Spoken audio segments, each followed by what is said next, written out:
Can you talk about a time where Miranda has led by example to identify strategies and approaches to support student engagement with their learning in school environment? The student engagement is actually probably one of your strengths more than anything, because you just get students. You understand the whole child, not just the educational component, that every child has got so many layers in their backpack, that they've got that emotional well-being, the social well-being, but all the background information that needs to go to make sure that they thrive as human beings, but within a learning context. And what you do so well is that you want to support them, and you'll keep working until you find that little niche that they're in.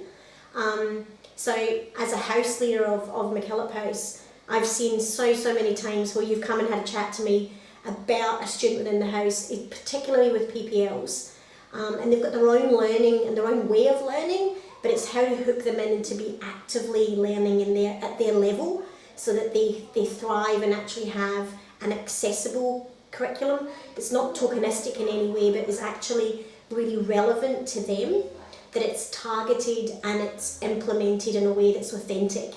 And the parents just love the fact that every child can succeed, and arts within itself is such an underestimated component of a child's well-being. So students with additional needs often, that's the area they can shine in, because it's not literacy, it's not numeracy, and often it's finding a way that they can let their creativity come through, and that's what you do so well. So working with you to create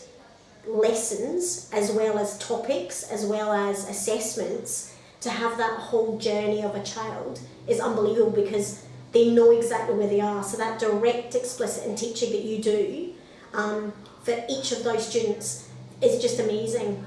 And to have it at the opposite end of the scale, when I've got the year 11 and 12s, to actually then do COM-B, so like to have those students who struggle with their learning in year 12 with the written component, to actually create a subject that they can still be creative, but then use their actual work to get them through their CES. So that all of those students that you've managed to nurse and carry and support, to have that end goal, and that's what you work towards. And so the families are so appreciative of them being able to actually have this folio that's their own. It's not doctrine down from this growing curriculum, it's there, but you've actually made it life-giving for them, and it's a highlight of their learning, which is amazing.